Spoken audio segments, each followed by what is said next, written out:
Well, hi everyone, and welcome to Club Grubbery, recording this interview on Tuesday, the 10th of June. Good to see you again, John. Thanks, mate. Great to be back. Another great guest.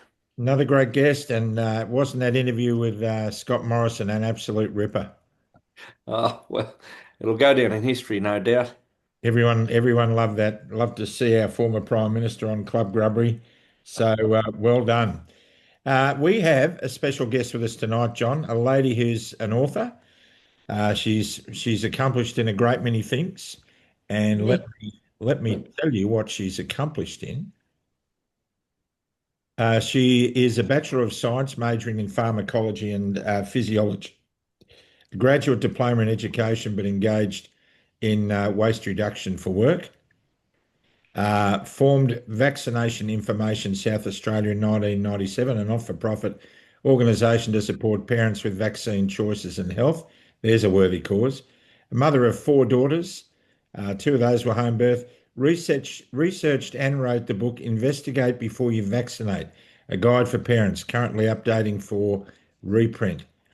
And she's an Adelaide Freedom Rally organiser, and she's done a whole bunch of other stuff as well. So we'd like to welcome you to the program, Kathy Scarborough. Thanks, guys. Pleasure to be here. Good on you. That's a pretty formidable 30 years you've been involved in. Tell us how you got involved in that.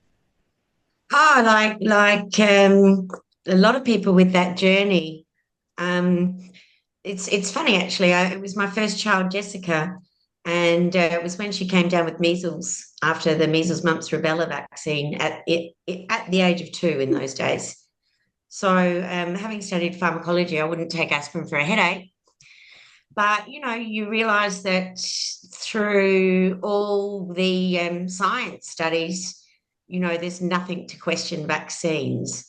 So I had great big questions around all of the pharmaceuticals, but not about vaccines till Jess, came out with this rash, which is a side effect of measles vaccine.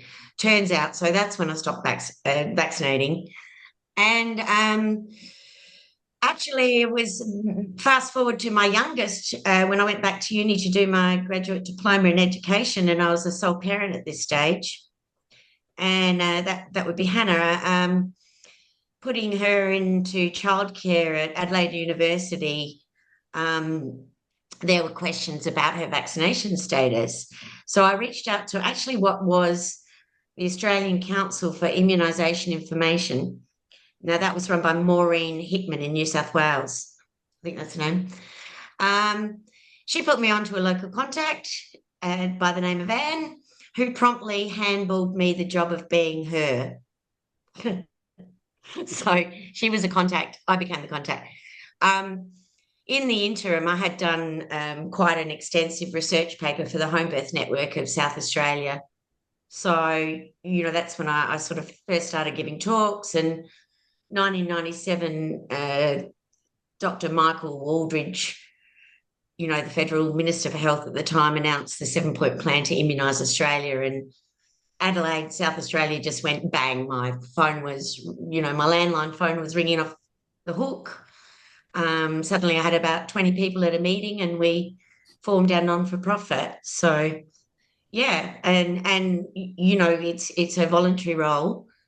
With the dual purpose to support parents in vaccine choices and health, inform about health. So, but, so much has changed in the last, since 2020 with the rallies.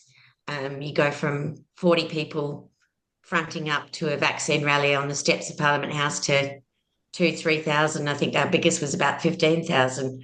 Yeah. So, being the girl with the mic all these decades, I was pretty happy. I can tell you I was pretty happy. So Yeah. it's good to see the way things are coming out now for you. Well, 2015, and people in this movement were completely silenced in 2015. They pulled out no jab, no pay penalties. They started with the term anti-vaxxers.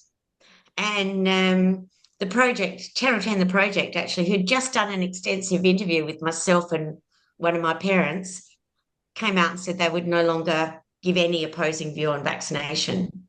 So, I mean, up to that point, I'd been on radio, I'd been on every television station, every news service, always, having a comment.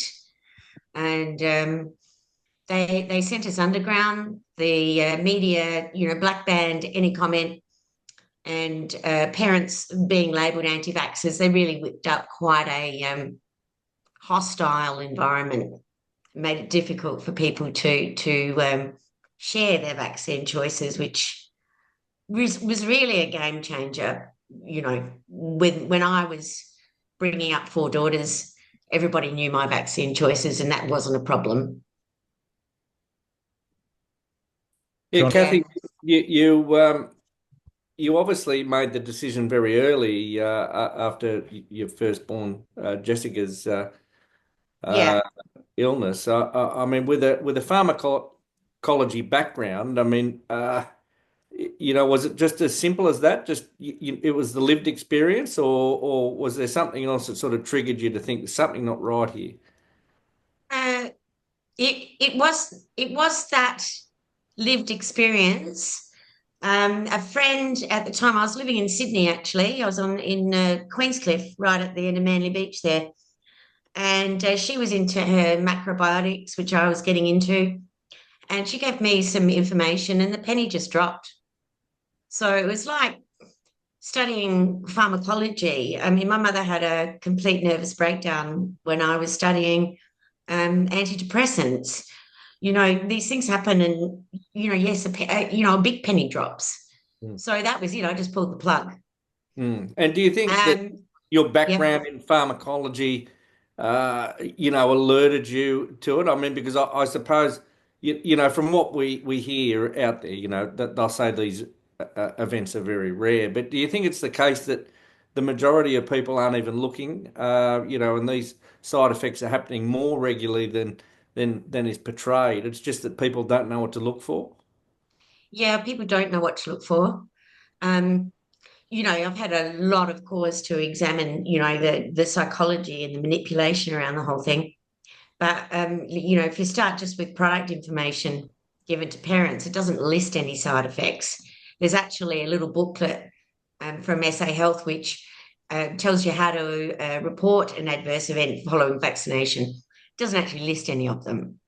So you might have a mild fever, a bit of soreness at the injection site, very rarely, an anaphylactic reaction, but nothing in between, nothing nothing about the rashes, nothing about the ear infections, nothing about the assault on the immune system and the neurology with the mercury and the aluminium and all of the preservatives, nothing.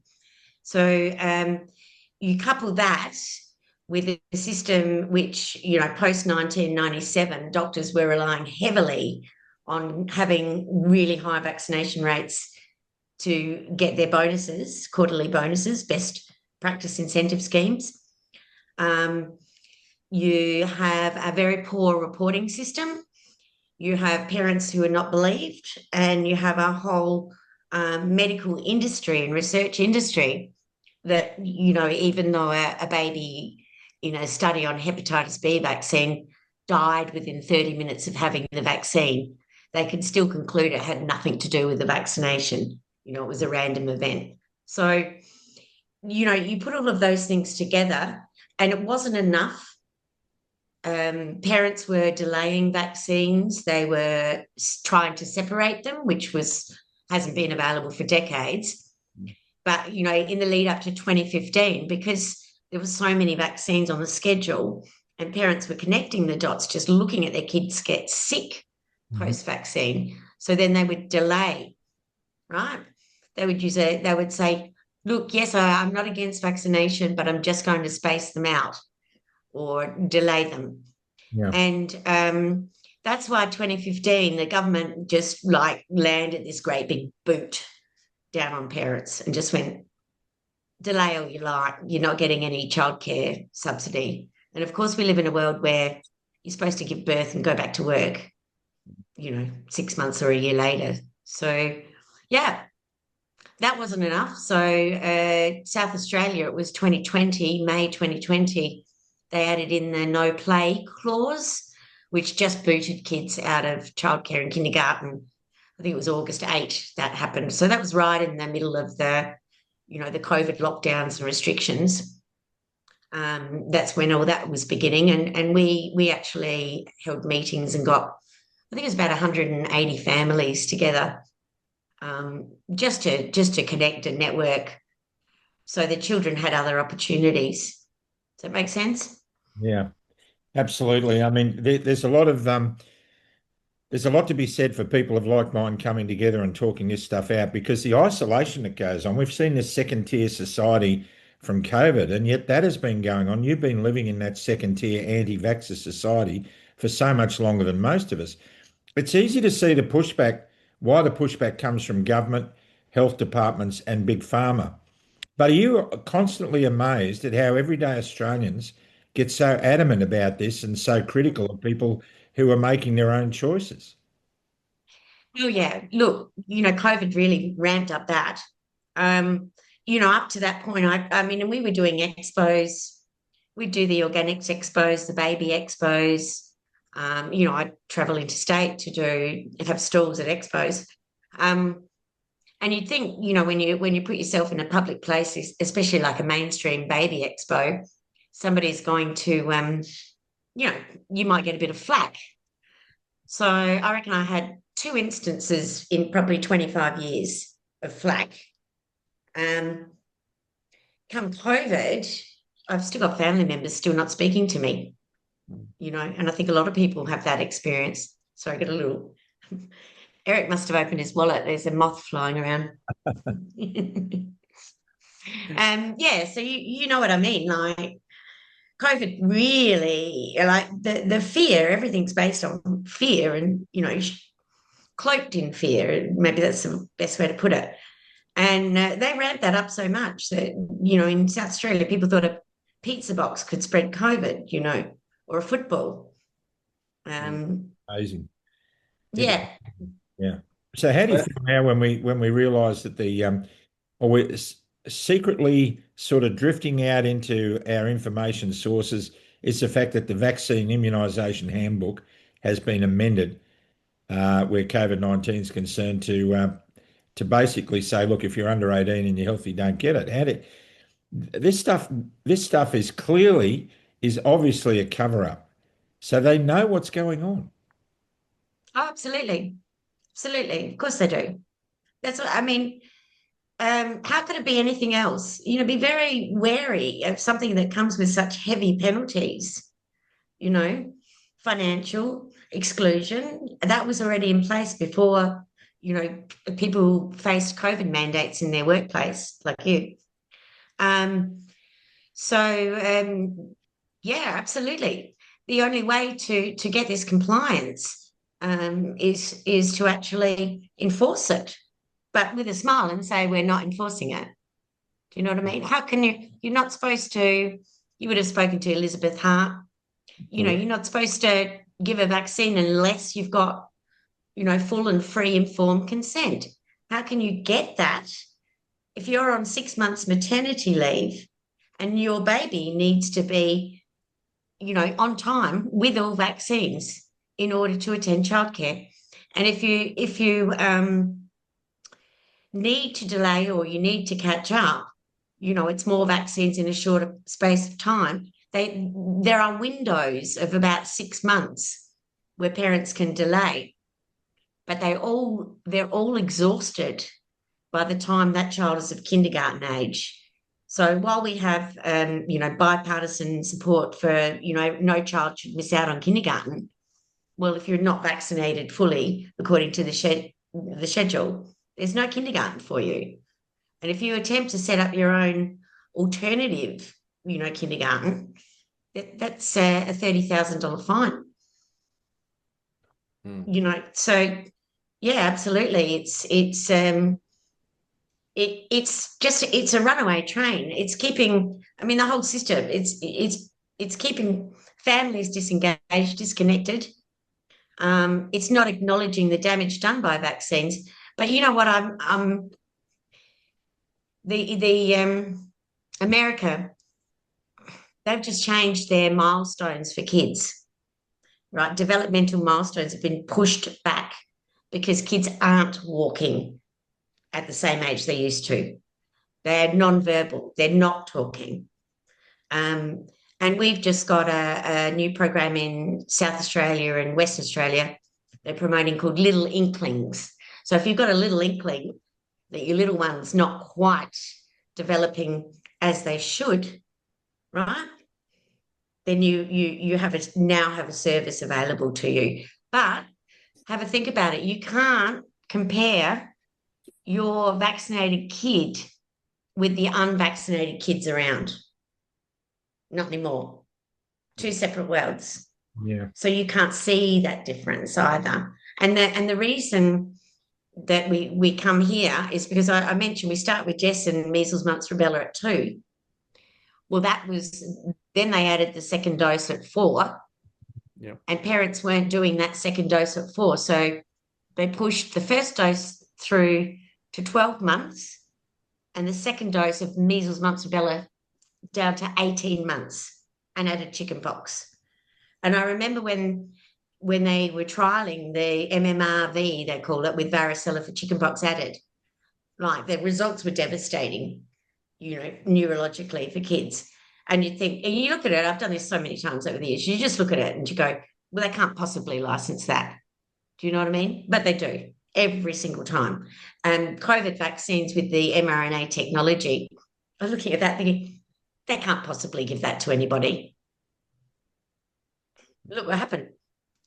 Do you think, Kathy, that one of the real big problems that I see is APRA with its tentacles everywhere? I mean, because part of the barrier to breaking down this nonsense is for healthcare professionals to actually speak up.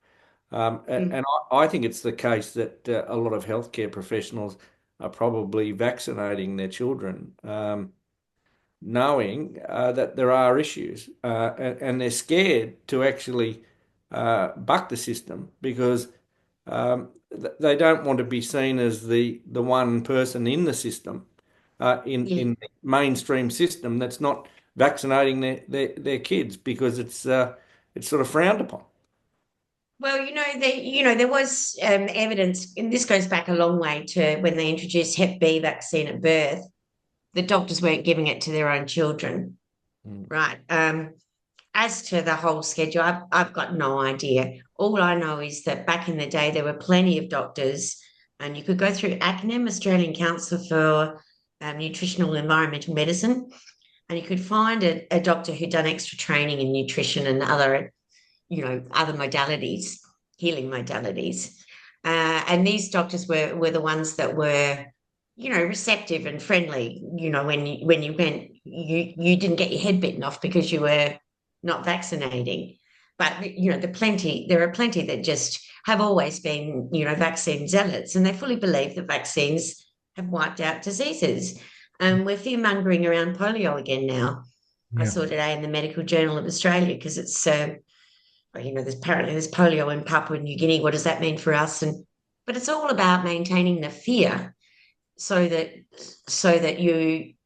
these people who are lining their kids up for, it can be 4 needles, 3-4 needles at once. That's a big thing to do as a parent. And if the person next to you isn't doing it at all, you really do create, you widen that divide. And that child is a threat to my child. And so, it all builds this separation and these two separate societies until something goes horribly wrong. Well, ACNEM, of course, founded by our very own Professor Ian Brightope about 42 years ago. Yeah, yeah.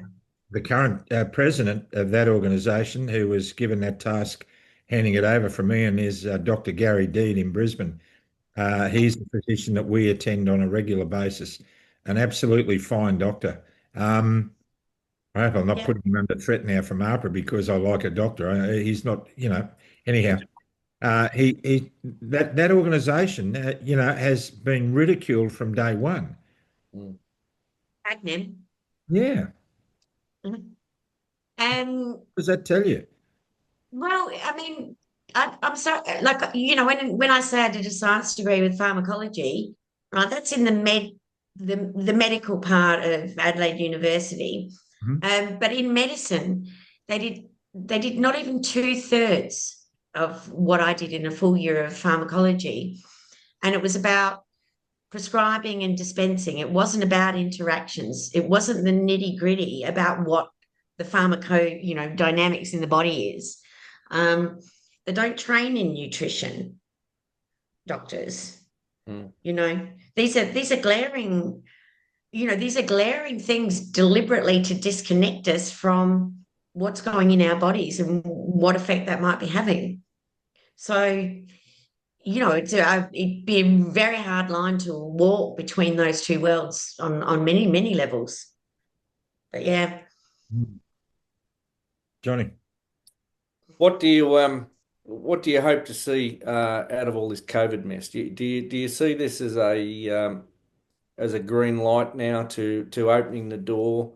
On the brighter side of things, I mean, because what happened during COVID is certainly not anything to be proud of. But I suppose if you talk to people like Anita Huffmeister and Mel Dorey and Meryl Dorey, etc., I mean, they would probably tell you that they've never had such an opening to actually inform the public about what's going on. Do you feel that's the case? Oh my goodness, give me a microphone and 15,000 people. I'll say what I've been bottling up for decades, not bottling up, but, give me, that audience. That's amazing. But right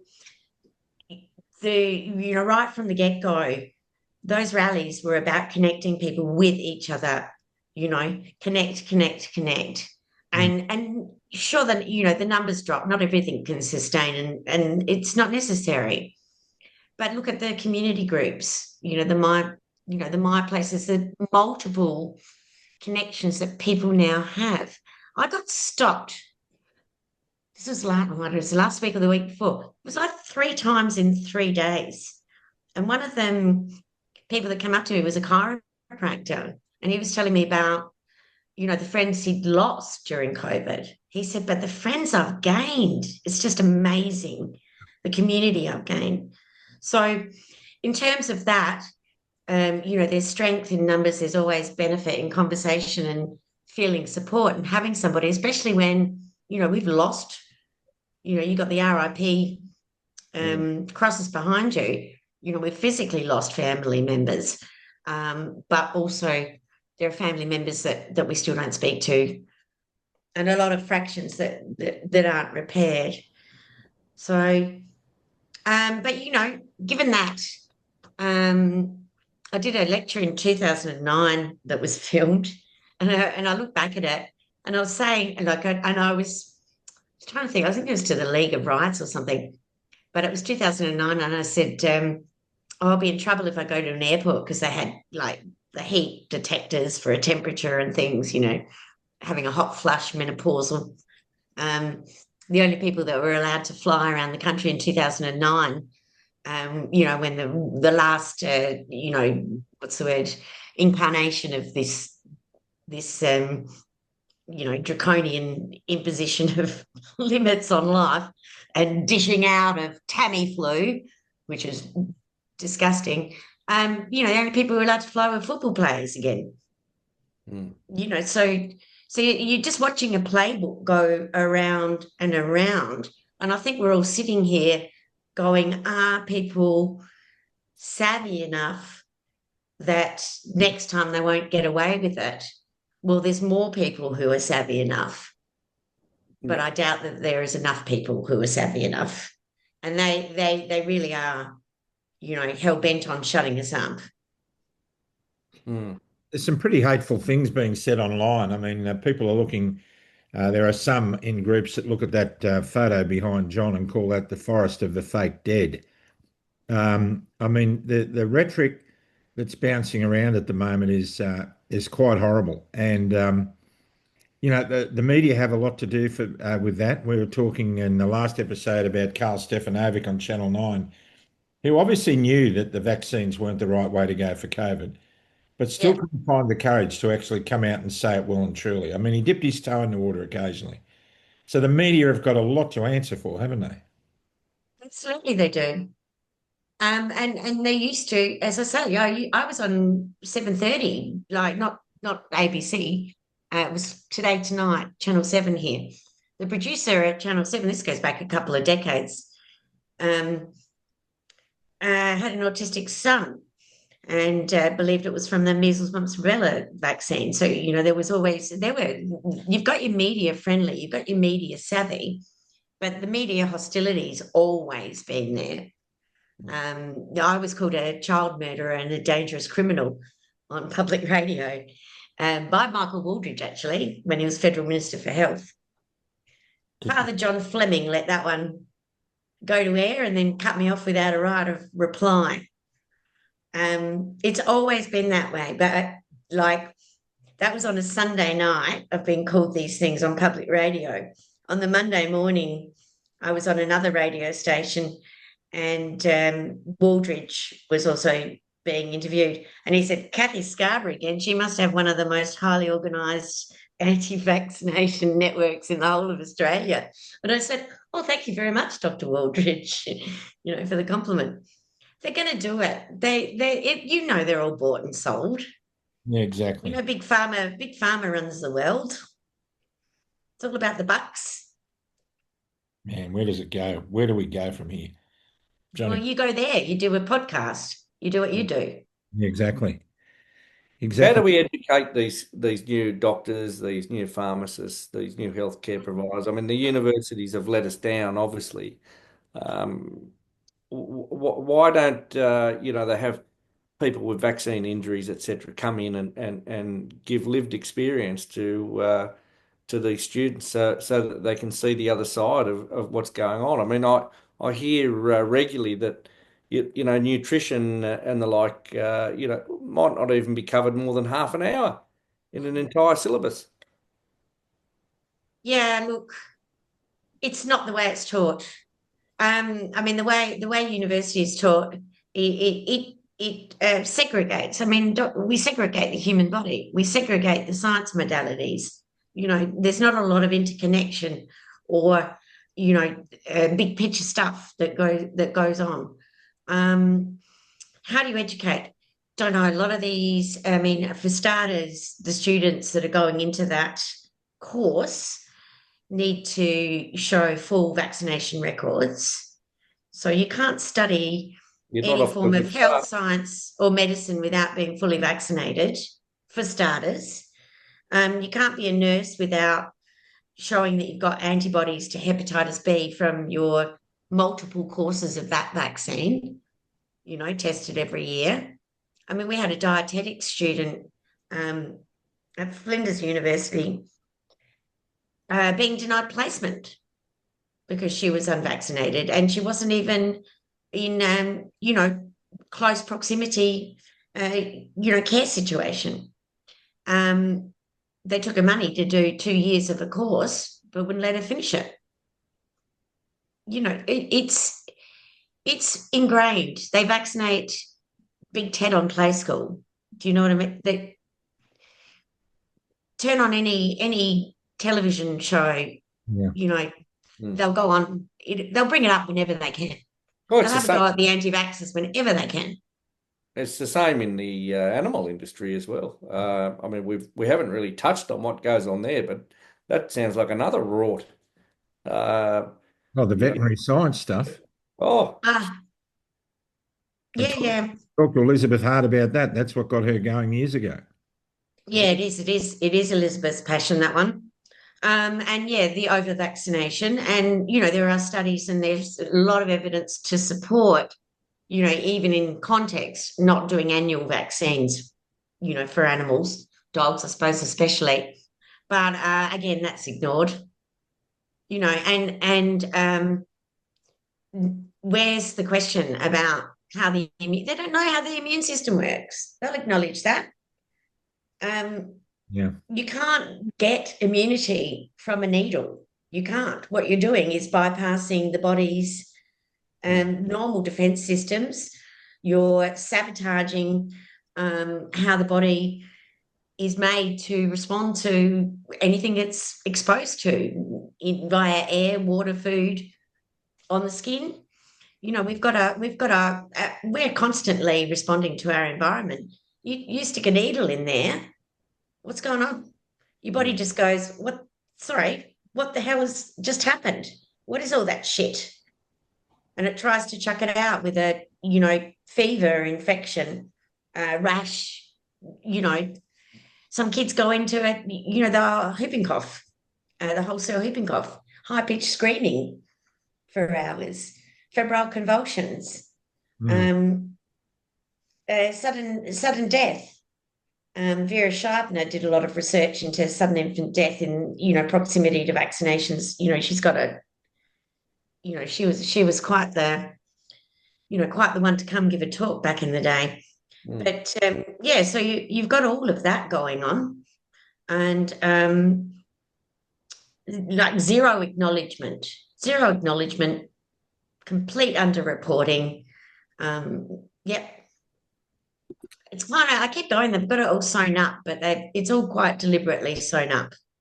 We lost a 3-week-old grandson to so-called SIDS, and it was just very close to his vaccinations.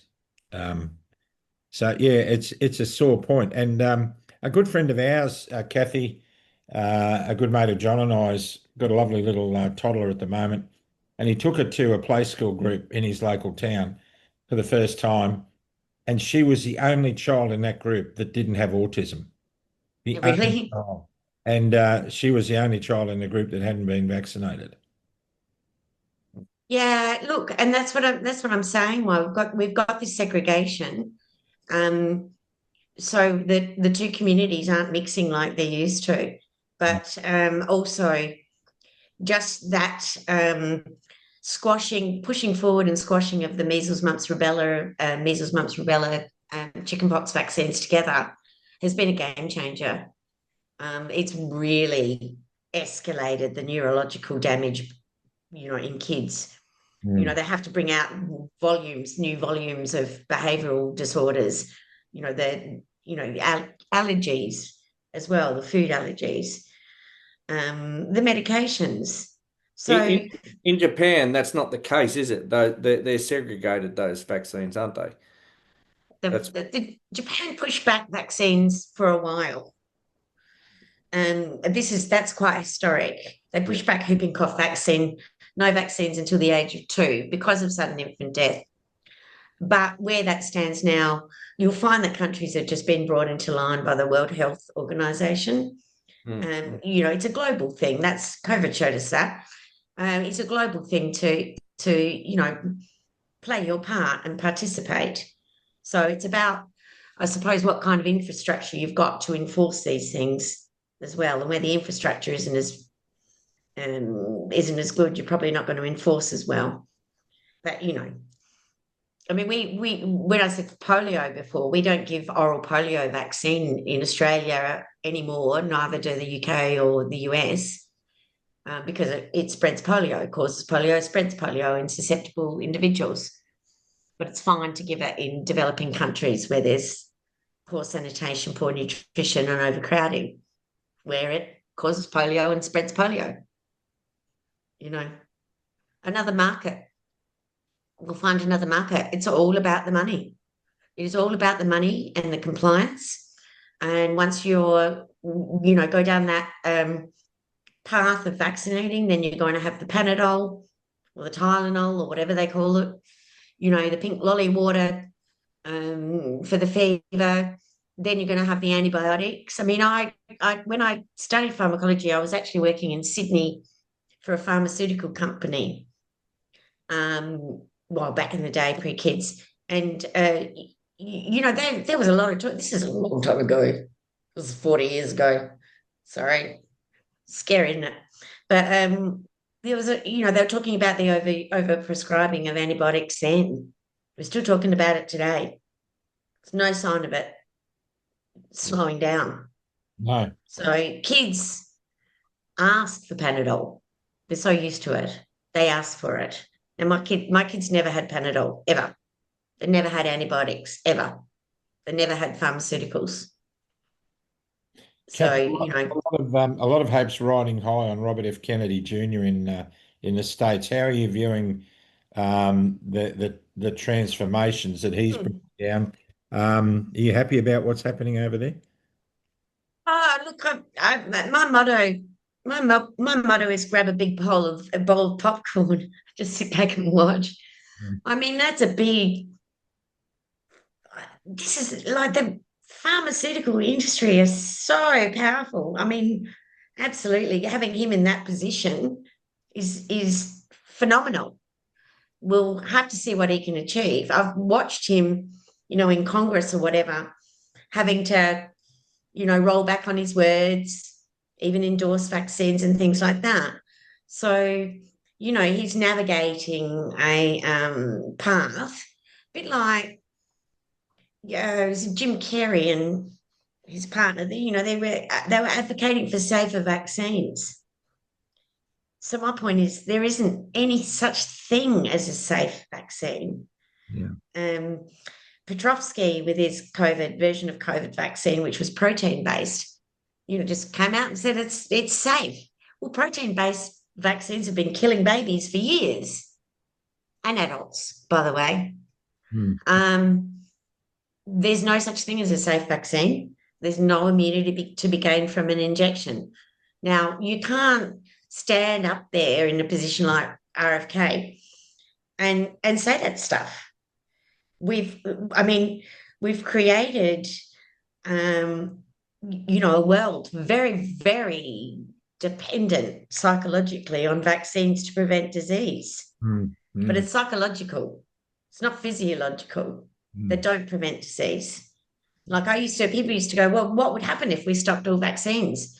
And I think, well, you know, yeah, what would happen? But now I just completely understand that people will just get better. You can stop vaccinating at any time. Wow. But that being said, even with warnings, people still think they're lolly water and they're six deep in their COVID jabs and miraculously still alive. We might end up with a health system instead of a disease management system. That'd be interesting. That'd be fun, wouldn't it? Final We question. might end up with no fluoride in the water and no Yeah. chemicals, no chemical sprays on our crops, you know?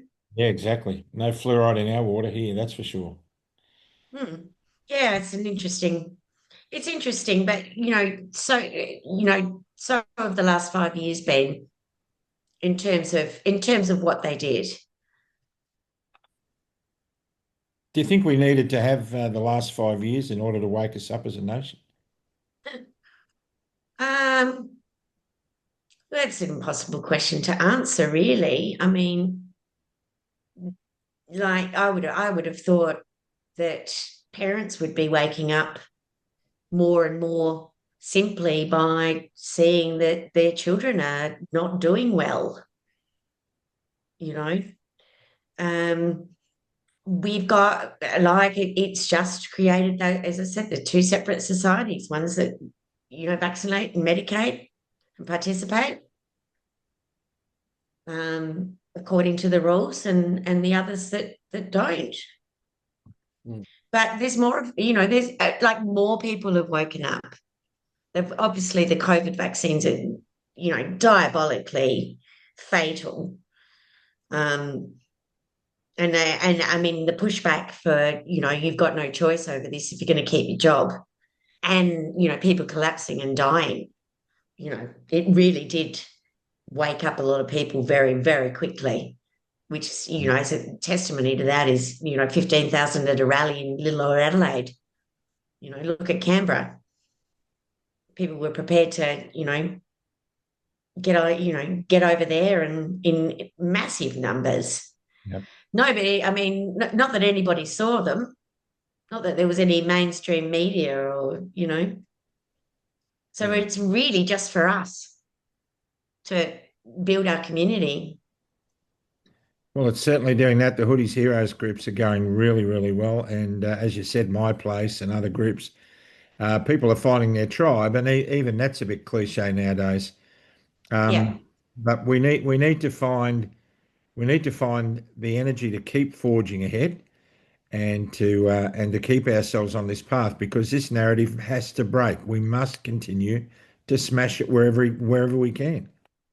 Yeah, we need to overturn the no jab, no pay, no jab, no play. We lobbied when you talk about Meryl Dorey. Was Meryl, we were all in bloody Canberra lobbying. Meryl's a big lobbyist Yeah. against every time they've introduced a new layer of control around vaccines. But yeah, we had a big delegation Australia-wide go to Canberra, and it was like our politicians, like, they just treated us like shit. Do you know what I mean? Yeah. Just utter arrogance. Lean back in your chair. It didn't matter. It wouldn't matter who you were. They're very much dependent, I guess, on being part of that system to hold their roles. I had one politician ask a question in Parliament, which was Sandra Kane. She was a Democrat back in the day about hepatitis B vaccine. So that was one success, but yeah. Well, we see Sarah Hanson-Young coming out today, John, on the media around the riots in LA, saying that she's urging the Prime Minister to see Donald Trump and tell him how reprehensible it is the way they're treating their citizens for protesting. Oh, wow. Sarah Hanson-Young. Man, oh man. That name crops up every time. Every time. Final comments, John? Well, look, I'll have a go at answering the question you just asked, Kathy. I don't think, Hoodie, if COVID hadn't have happened, that we would be debating any of this. I think it's off. There's no hope. I think it's advanced people's interest in what's going on. The COVID vaccination stuff has been an egregious act that has been a step too far, and complete overreaction with the mandating that's led to this carnage with these horrific vaccines that are now murdering people in the hundreds of thousands, if not millions. Is the wake-up call that society needed. We would not be engaging in this sort of conversation if this hadn't have happened. I mean, I'd still be in an ambulance thinking people were nutcases if they didn't get vaccinated. I just don't think we're there. But it's probably the thing that needed to happen. I don't like saying that because it's been a dreadful experience, but I suppose wars are the same, aren't they? Yeah.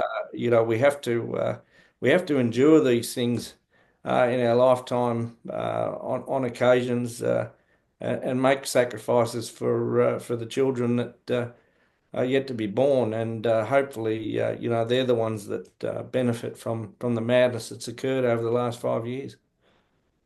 Yeah, well, I don't know that they do this round after round after round historically. Same thing. Roll out a vaccine, kill lots of people, spread disease with that vaccine. They've been doing it for centuries, a couple of centuries, and they'll come round again, or they'll keep trying. They'll wait until they feel that it's safe. But I don't know. Maybe it is a tipping point. I mean, you wait. Obviously, I've waited a long time, or been in this a long time, and that was very powerful. And I think the tipping point for families is very close. Mm. We are literally in such a sick state with our children. Now, when Waldridge launched the 7-point plan to immunise Australia in 1997, he said doctors were in the best position to administer vaccines because children were seeing a doctor as often as 7 times a year on average, right? Now, in those interviews, I was saying, I've got 4 children and I haven't been to a doctor 7 times for the 4 of them in 10 years. Do you know what? And then when they launched the no jab, no pay, by that stage, the frequency of doctor visits for children was up to 11 a year on average. right? So you've got families who are dealing with constantly sick children with all manner of, physical, neurological, developmental, all of these things all the time. I don't know how they do it. Yeah. I don't know how they do it. And some of them, the parents now dealing with their own COVID jab injuries at the same time. Yeah. Humans are remarkably resilient to have survived all of this. If we're allowed to just get on with it ourselves. If The thing about that amendment to the manual, what was that called, John? The What the Australian Immunisation Handbook. immunisation handbook said that people under the age of 18 don't need to have it, and it's advised that they're not unless they've got existing comorbidities or health conditions. Well, now most people have got that because they had the vaccine. Yeah, they're not. They've set the bar pretty high for what they consider a comorbidity, though. It's got to be anyway. Well, and It's like they've always targeted the premature babies are targeted, the elderly are targeted, people with autoimmune disease, disabilities, they're targeted, especially for vaccines. Aborigines, our Indigenous community, are targeted. They have, I think I don't know, it's 4 or 6 extra vaccines by the age of like 18 months or something. I mean, they go out into the communities and they track them down. So it's insane. I'm glad.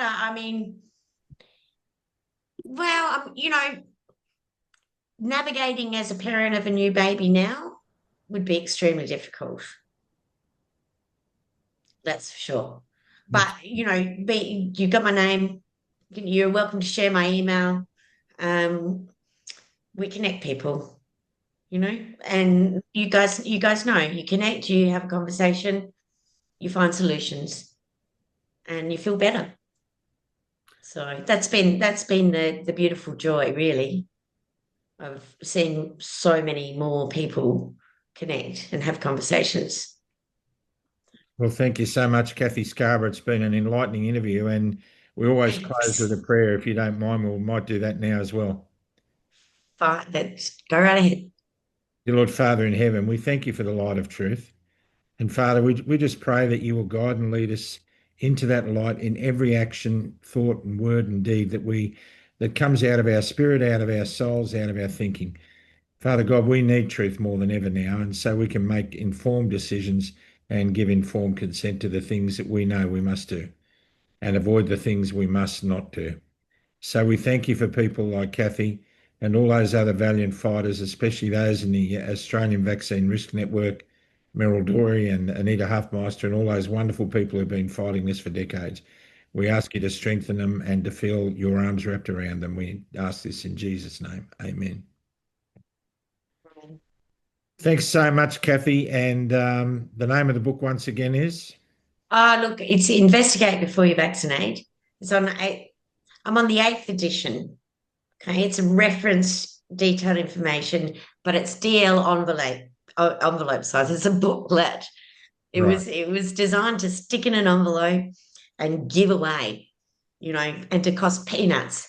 So Barbara O'Neill's daughter Emma got in touch earlier in the year, and I sent her the print file for the 2014 version, and they've printed, I think, 20,000 copies over in America. I can send I'll just send people a file if they want to read it for free. And hopefully I'll get off my ass and get the new one printed before too long. Anyone listening to that would go, Kathy, when are you bloody going to get that thing out? It's on its way. Get it out, Kathy. Get it out there. I will. Thanks for being such a wonderful guest. Johnny, you've often been heard to say, you just couldn't make this stuff up. You couldn't make this stuff up. Thanks for joining us, Kathy, and to everyone watching, thank you for being part of our program yet again. Remember, it's a wonderful country because you live in it. And if it's a great country for you, then stand up for it. God bless you all, and we'll see you next time on Club Grubbery. Bye for now. Bye.